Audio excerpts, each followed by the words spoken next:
जय हिंद दोस्तों आप सभी का स्वागत है ओनली स्मार्ट ट्रिक चैनल पर। तो दोस्तों इस वीडियो में इंडियन पॉलिटी यानी कि भारतीय संविधान से संबंधित टॉप 40 क्वेश्चन इस वीडियो में पढ़ने वाले हैं, जो सभी एग्जाम में बार बार प्रश्न पूछे जाते हैं। उसी प्रश्न को इस वीडियो में रखे हैं, जो आपके आने वाले सभी एग्जाम के लिए काफी ज्यादा यूजफुल यह प्रश्न है। दोस्तों आप किसी भी एग्जाम के लिए दोस्तों तैयारी करते हैं तो चलिए वीडियो को स्टार्ट करते हैं।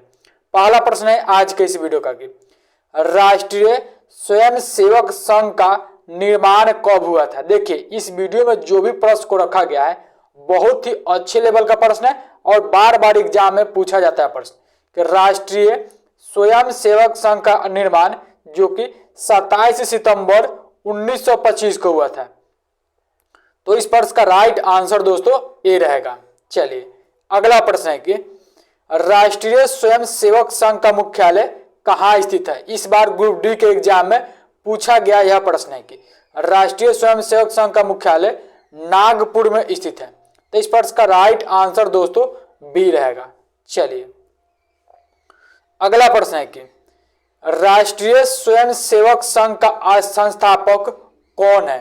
तो देखिए बहुत बार एग्जाम में यह भी प्रश्न पूछा गया है कि राष्ट्रीय स्वयंसेवक संघ का संस्थापक जो कि केशव बलिराम हेडगेवार था। केशव बलिराम हेडगेवार जो कि राष्ट्रीय स्वयंसेवक संघ के संस्थापक थे। तो इस प्रश्न का राइट आंसर दोस्तों सी रहेगा। अगला प्रश्न है कि भारतीय जनता पार्टी यानी कि बीजेपी का स्थापना कब हुआ था। दोस्तों देखिए दोस्तों आने वाले सभी एग्जाम के लिए बहुत ही ट्रेंडिंग प्रश्न हो सकता है कि भारतीय जनता पार्टी की स्थापना कब हुआ था।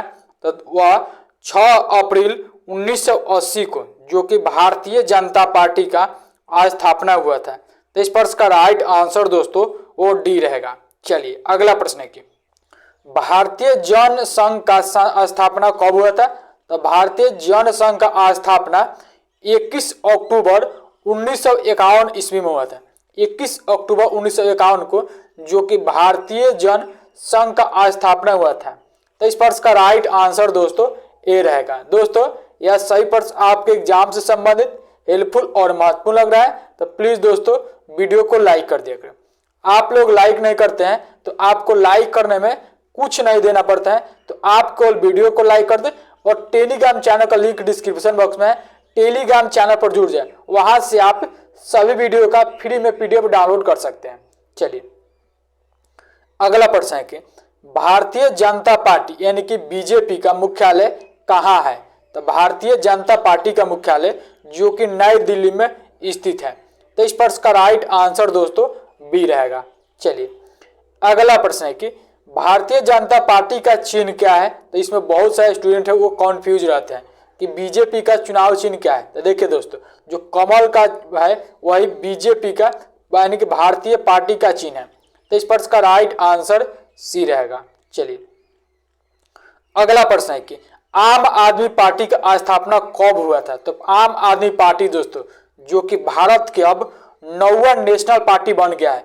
तो आम आदमी पार्टी जो कि हो सकता है आने वाले सभी एग्जाम में यह प्रश्न पूछ ले, आम आदमी पार्टी का स्थापना कब हुआ था। तो देखिए दोस्तों 26 नवंबर 2012 को जो कि आम आदमी पार्टी का स्थापना हुआ था। तो यह ध्यान रखेंगे आने वाले सभी एग्जाम के लिए बहुत ही महत्वपूर्ण प्रश्न है, क्योंकि जो आम आदमी पार्टी है दोस्तों वह भारत के 9वें नंबर के नेशनल यानी कि राष्ट्रीय पार्टी बन गई है। तो इस प्रश्न का राइट आंसर डी रहेगा। अगला प्रश्न है कि भारत का पहला विधि और न्याय यानी कि लॉ एंड जस्टिस का मंत्री कौन थे।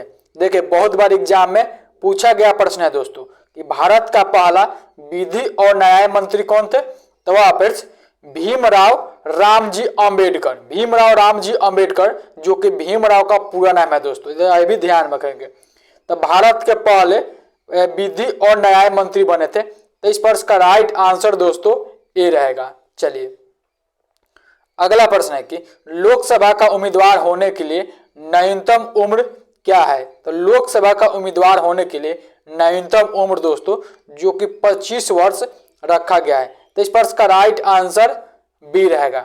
अगला प्रश्न है कि राज्यसभा का उम्मीदवार होने के लिए न्यूनतम उम्र क्या है? तो राज्यसभा का उम्मीदवार होने के लिए न्यूनतम उम्र दोस्तों जो कि 30 ईयर्स यानी कि 30 वर्ष रखा गया है।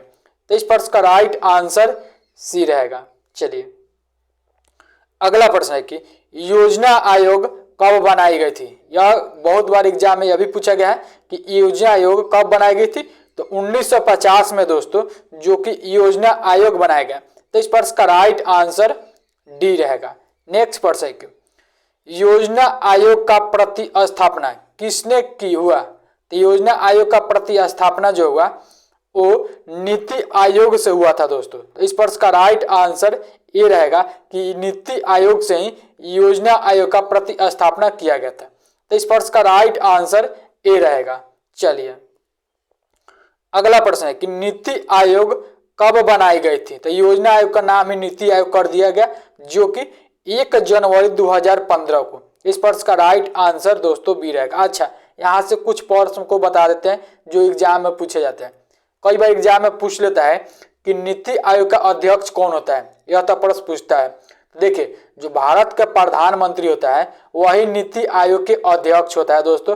पहला नंबर तो यह ध्यान रखोगे, कई बार एग्जाम में पूछा गया प्रश्न, ठीक है। अच्छा एक प्रश्न पूछता है कि वर्तमान में नीति आयोग के अध्यक्ष कौन है? तो देखिए वर्तमान में नरेंद्र मोदी जो कि नीति आयोग के अध्यक्ष है। नीति आयोग के उपाध्यक्ष कौन है प्रेजेंट टाइम में?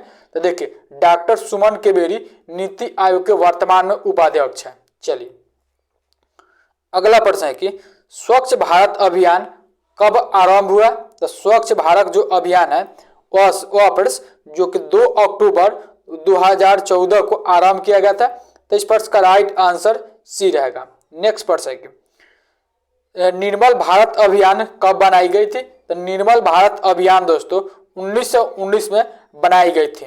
तो इस प्रश्न का राइट आंसर डी रहेगा। नेक्स्ट प्रश्न है कि आजाद हिंद फौज कब सक्रिय हुआ था? तो वह प्रश्न आजाद हिंद फौज दोस्तों जो कि 1942 में सक्रिय हुआ था। तो इस प्रश्न का राइट आंसर डी ए रहेगा। चलिए अगला प्रश्न है कि राष्ट्रीय विकास परिषद कब बनाई गई थी? तो राष्ट्रीय विकास परिषद दोस्तों जो कि अगस्त 1952 में बनाई गई थी। तो इस प्रश्न का राइट आंसर बी रहेगा।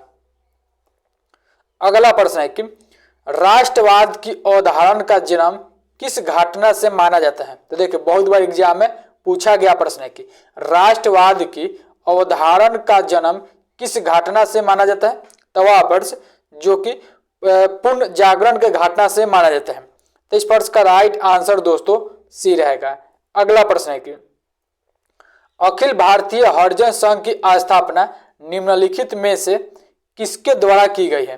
देखिए बहुत बार अभी एग्जाम में पूछा गया प्रश्न है कि अखिल भारतीय हरिजन संघ की स्थापना किसके द्वारा की गई थी?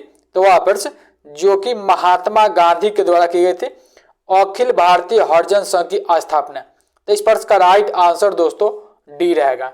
नेक्स्ट प्रश्न है कि भारत की स्वतंत्रता के समय गवर्नर जनरल कौन था? तो वह प्रश्न भारत जब आजाद हुआ उस समय भारत यानी कि उस समय गवर्नर जनरल जो कि लॉर्ड माउंटबेटन थे।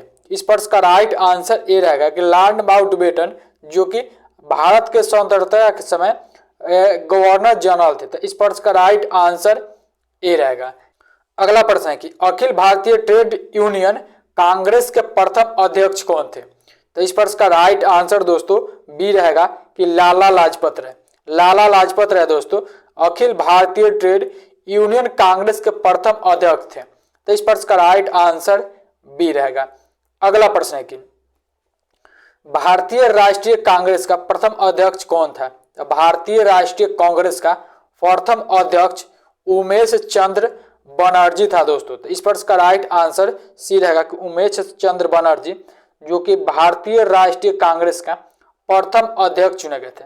तो इस प्रश्न का राइट आंसर सी रहेगा। अगला प्रश्न है कि भारत का ग्रैंड ओल्ड मैन किसे कहा जाता है? तो भारत का ग्रैंड ओल्ड मैन जो कि दादा नौरोजी को कहा जाता है। इस प्रश्न का राइट आंसर डी रहेगा कि दादा नौरोजी को भारत का ग्रैंड ओल्ड मैन कहा जाता है। तो इस प्रश्न का राइट आंसर डी रहेगा। अगला प्रश्न है कि महात्मा गांधी ने कब हरिजन पत्रिका का प्रकाशन आरंभ किया था? तो वर्ष 1933 में। 1933 में दोस्तों जो कि महात्मा गांधी ने हरिजन पत्रिका का प्रकाशन आरंभ किया था। तो इस प्रश्न का राइट आंसर ए रहेगा। अगला प्रश्न है कि रॉलेट एक्ट किस वर्ष पारित हुआ था? तो रॉलेट एक्ट दोस्तों जो कि 1919 में पारित किया गया था। तो इस प्रश्न का राइट आंसर बी रहेगा। अच्छा, इसको याद कैसे करेंगे? तो रॉलेट एक्ट, अच्छा, जलियांवाला बाग हत्याकांड कब हुआ था? तो 13 अप्रैल 1919 को। रॉलेट एक्ट कब पारित किया गया था? तो 1919 को दोस्तों। तो उसी प्रश्न से या दोनों प्रश्न को ध्यान रखेंगे। चलिए अगला प्रश्न है कि सुभाष चंद्र बोस ने अंग्रेजों के विरुद्ध अपना आंदोलन कहां से आरंभ किया? तो वापस सिंगापुर से आरंभ किए थे सुभाष चंद्र बोस ने, जो कि अंग्रेजों के विरुद्ध में अपना आंदोलन। तो इस प्रश्न का राइट आंसर सी रहेगा। अगला प्रश्न है कि कांग्रेस के संस्थापक कौन थे? तो कांग्रेस पार्टी के संस्थापक दोस्तों जो कि कई बार एग्जाम में पूछा जाता है और आने वाले सभी एग्जाम के लिए बहुत महत्वपूर्ण प्रश्न है। तो कांग्रेस के संस्थापक दोस्तों जो कि एलन ओक्टेवियन अह्यूम या शॉर्ट में भी नाम दिया जाता है A.O. अह्यूम। यह पॉइंट ध्यान में रखेंगे, जो एग्जाम में बहुत सारे स्टूडेंट है वह कंफ्यूज रहते हैं। A.O. अह्यूम जो कि एलन ओक्टियम अह्यूम के शॉर्ट नाम है, जो कि कांग्रेस के संस्थापक थे। तो इस प्रश्न का राइट आंसर डी रहेगा। अगला प्रश्न है कि गांधी जी ने सर्वप्रथम भारत में सत्याग्रह का प्रयोग कहाँ किया? तो वापस चंपारण में, जो कि गांधी जी ने सर्वप्रथम भारत में सत्याग्रह का प्रयोग किया था। तो इस प्रश्न का राइट आंसर ए रहेगा। अगला प्रश्न है कि भारत छोड़ो आंदोलन कांग्रेस ने कब शुरू किया था? तो भारत छोड़ो आंदोलन जो कि 1942 में कांग्रेस ने शुरू किया था। तो इस प्रश्न का राइट आंसर दोस्तों बी रहेगा। अगला प्रश्न है कि स्वराज मेरा जन्मसिद्ध अधिकार है, यह किसने कहा था? तो स्वराज मेरा जन्मसिद्ध अधिकार है और मैं इसे लेकर आऊंगा, जो कि पूरा नारा जो कि लोकमान्य तिलक ने कहा था। इस प्रश्न का राइट आंसर दोस्तों और सी रहेगा। अगला प्रश्न है कि महात्मा गांधी जी ने असहयोग आंदोलन के दौरान किसने अपनी वकालत छोड़ दी थी? तो महात्मा गांधी जी के असहयोग आंदोलन के दौरान जो कि मोतीलाल नेहरू ने दोस्तों जो कि अपना वकालत छोड़ दिया था। तो इस प्रश्न का राइट आंसर दोस्तों डी रहेगा। अगला प्रश्न है कि नमक सत्याग्रह के दौरान निम्नलिखित में से कौन गांधी जी से जुड़े? तो वापस जो कि सरोजिनी नायडू ने दोस्तों जो कि नमक सत्याग्रह के दौरान ही जो कि गांधी जी से जुड़ी यात्रा में। तो इस प्रश्न का राइट आंसर ये रहेगा। अच्छा, सरोजिनी नायडू दोस्तों जो कि भारत के प्रथम राज्यपाल बनी थी, महिला राज्यपाल बनी थी उत्तर प्रदेश राज्य के। ठीक है, यह पॉइंट ध्यान में रखेंगे। अगला प्रश्न है कि भारत के उत्थान के लिए जन चेतना जागते हेतु किसने लंदन में ईस्ट इंडिया एसोसिएशन की स्थापना की? तो वापस जो कि दादा भाई नौरोजी ने जो कि भारत के उत्थान के लिए जन चेतना जागने हेतु जो कि लंदन में ईस्ट इंडिया एसोसिएशन की स्थापना किए थे। तो इस प्रश्न का राइट आंसर बी रहेगा। अगला प्रश्न है कि भारत में सामाजिक भेदभाव की बढ़ती घटनाओं को रोकने के लिए इल्बर्ट बिल किसके द्वारा प्रस्ताव किया गया था? तो वापस जो इल्बर्ट बिल है वह रिपन के द्वारा प्रस्ताव किया गया था। तो इस प्रश्न का राइट आंसर सी रहेगा। अगला प्रश्न है कि भारतीय राष्ट्रीय कांग्रेस से त्याग देने के बाद सुभाष चंद्र बोस ने निम्नलिखित में से किसकी स्थापना की? तो वापस जो कि फॉरवर्ड ब्लॉक की स्थापना की थी, जो कि भारतीय राष्ट्रीय कांग्रेस से त्याग देने के बाद सुभाष चंद्र बोस ने। तो इस प्रश्न का राइट आंसर दोस्तों डी रहेगा। अगला प्रश्न है कि महात्मा गांधी द्वारा चंपारण सत्याग्रह शुरू हुआ था। तो महात्मा गांधी जी के द्वारा चंपारण सत्याग्रह जो कि 1917 में शुरू किया गया था। तो इस प्रश्न का राइट आंसर दोस्तों ए रहेगा। अगला प्रश्न है कि निम्नलिखित में से कौन आजाद हिंद फौज के एक प्रमुख अधिकारी थे? तो ऑप्शंस जो कि कौन थे? तो शहनवाज खान दोस्तों, शहनवाज खान दोस्तों जो कि आजाद हिंद फौज के एक प्रमुख अधिकारी थे। तो इस प्रश्न का राइट आंसर बी रहेगा।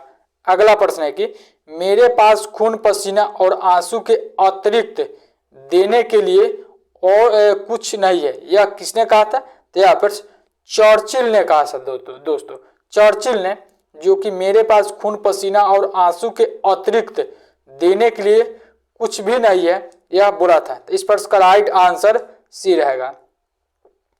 अगला प्रश्न है कि फूट डालो और राज करो नीति अपनाई थी? तो ऑप्शन जो कि लॉर्ड कर्जन है, लॉर्ड कर्जन है दोस्तों, जो कि यह एक नीति अपनाई थी जिस नीति का नाम था फूट डालो और राज करो।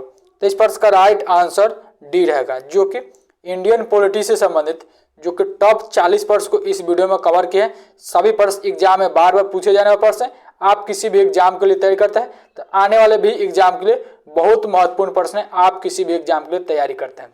दोस्तों अपने वीडियो को अभी तक लाइक नहीं किया तो प्लीज दोस्तों वीडियो को लाइक करके चैनल को भी सब्सक्राइब करके बेल आइकन को ऑन कर ले, ताकि समय से वीडियो का नोटिफिकेशन मिलता रहे। टेलीग्राम पर जरूर जुड़िए, वहां से आप सभी वीडियो का फ्री में PDF डाउनलोड कर सकते हैं। वीडियो को एंड करते हैं। थैंक यू दोस्तों।